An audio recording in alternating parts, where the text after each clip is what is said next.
The first hours of a new shutdown, San Diego plunging into a mandatory stay-at-home order as Southern California businesses ask for help. The governor rolling out a new tool he says will help track COVID cases. Plus, the city revealing what it will do about an outbreak at the convention center. The next steps for Operation Shelter to Home. ABC 10 News at 11 starts now. ABC 10 News at 11 starts now. We will be getting those stories in just a moment, but first, more than 50,000 San Diego customers facing more possible power shutoffs starting today. I'm Virginia Chow. Thanks for joining us. A red flag warning went into effect early this morning. Power shutoffs will depend on just how strong these winds become. Let's get right to ABC 10 News meteorologist Megan Perry, who's been tracking our conditions all morning. Megan, how are we doing out there?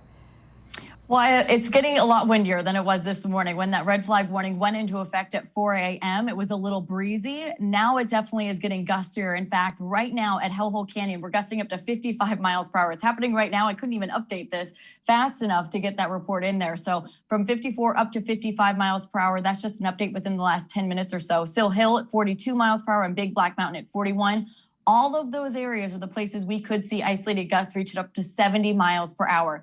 Alpine, Santa Isabel, and Mount Laguna have all seen winds exceeding 30 miles per hour. Those are the places we could see winds anywhere from 50 to 65 miles per hour. Right now in Ramona, we're gusting to 30. In Alpine, it's gusting to 23 miles per hour. There's that Hellhole Canyon I was just talking about, 55 mile per hour gust happening right now. Those winds are only going to get stronger as we head into this evening, into tonight. That's why a red flag warning will be in effect through tomorrow night. I will be pinpointing when those winds will be peaking using 10 News Futurecast, and you'll get to see how widespread they will be when I come back in your full forecast. Virginia? Thank you so much, Megan.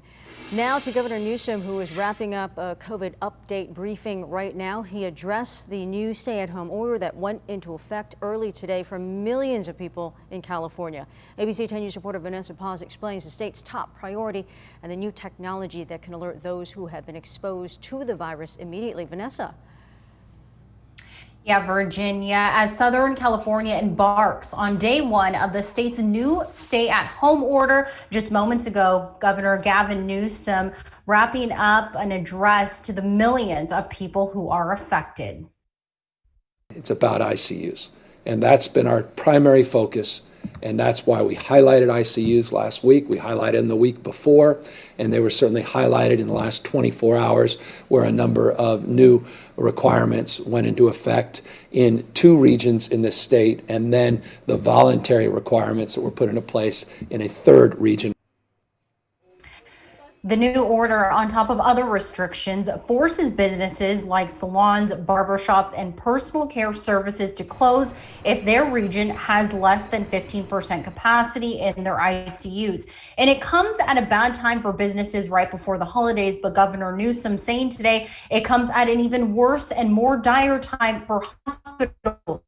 He said just a few weeks, we were shy of 6,000 cases, and today we are over 10,000, a 7.2 increase in just a matter of days. At today's press conference, he also mentioned new technology that's been in the works since September with the help of Google and Apple and will be ready for download this week. Users have to either opt in on their devices or download an app, and if that person gets infected with COVID-19, people they've been around will be notified immediately as long as they opted in to receive COVID-19 notifications as well. He said 7 UCs across California participated in the pilot program, and 60 people were able to get notified as a result. A number of individuals, obviously, that can make themselves, avail themselves to this technology. This holds a lot of promise. I don't want to, just a few weeks ago, we had shy of 6,000 COVID-19 positive patients in our hospital system, now over 10,000, just like that, 72% increase in just 14 days. You carry that forward and you understand why we made the recommendations we did. He also touched on the glimmer of hope as we end the year with plans for equitable vaccine distributions in California currently underway. Reporting from home this morning, Vanessa Paz, ABC 10 News. Thank you, Vanessa. Dr. Anthony Fauci says he spoke with California health officials before the state implemented new pandemic restrictions for 33 million people. And Dr. Fauci said the state had no other choice. I have been in discussion with the health authorities from the state of California who called me and asked, they said, we feel we need to do this. What do you think? And I said, you really don't have any choice. When you have the challenge to the healthcare system, you've got to do something like that. Dr. Fauci said we are now just seeing the beginning of a predicted surge in cases following Thanksgiving gatherings. The San Diego County Sheriff's Office says they will continue to educate people and try to get them to voluntarily comply with these new restrictions. Deputies assigned to the compliance team can issue citations or send cases to the district attorney's office if necessary, but that's not the same approach other departments here in Southern California are taking. These closures and stay-at-home orders are flat out ridiculous. The metrics used for closures are unbelievably faulty and are not representative of true numbers and are disastrous for Riverside County. That is the Riverside County Sheriff. He, along with sheriffs in San Bernardino and Orange counties, are refusing to enforce the new stay-at-home order. Meanwhile, several San Diego attractions are also preparing to temporarily close because of the region's new orders. Starting today, the San Diego Zoo and Safari Park closing until they're allowed to open again. SeaWorld and Birch Aquarium also closing, along with the USS Midway Museum. Now, ICU capacity is the key here, and for the 11 counties in Southern California, that stands at just over 10%. The region will be eligible to reopen if capacity increases to at least 15% in 3 weeks. Yesterday, San Diego County reported 1,700 new cases of COVID-19, bringing the total you can see to 92,171. And more than 1,000 people have died from the virus in San Diego County. A COVID-19 vaccine is ready to go in the UK. The first batch of the Pfizer vaccine arrived at a London hospital over the weekend. England will begin distributing that vaccine tomorrow. The first doses will go to people over the age of 80 and caregivers at nursing homes, unlike in the U.S., where priority will also be given to healthcare workers. City officials have said roughly half the people being housed at the San Diego Convention Center will be moving out this week in preparation for it to close as a shelter at the end of this month. However, not everyone agrees with that plan. ABC 10 News anchor Mary McKenzie has the latest effort to try to keep the convention center open as a shelter for the homeless.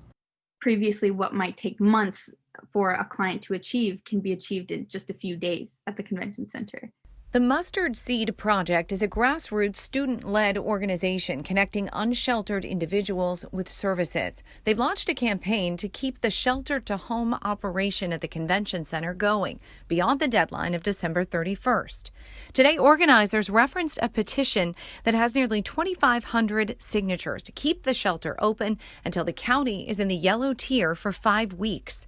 They cite successes they've had with streamlining and centralizing services.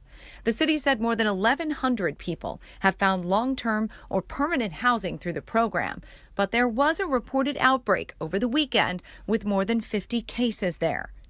Extending the date to close it appears to have support from the incoming mayor.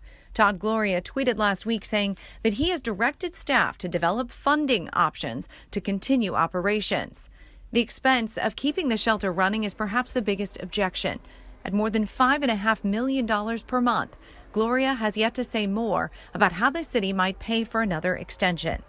One of the people staying there, who asked to remain anonymous, said he hopes the city will find the money to continue it. It's a safe place. It's a clean place. They provide you meals and wash your clothes. I don't see any other better programs that have done that. So I would highly recommend that they keep the convention center open for this reason, to help people out, the people that are less fortunate than others. Mary McKenzie, ABC 10 News. We invite you to stay with ABC 10 News during this critical week as the world watches the vaccine distribution in the UK. Now, you can have breaking alerts sent straight to your smartphone by using the ABC 10 News app.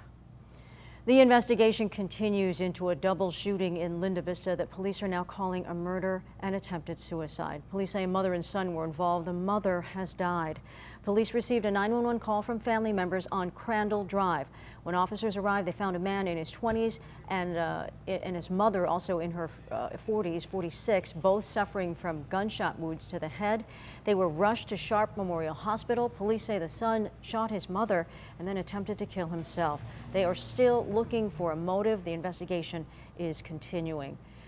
Police are searching for an armed man who robbed a gas station in Old Town overnight. Happened at the Arco on Old Town Avenue. Police say a man showed a gun to the worker and demanded money. Well, the clerk complied and the man took off.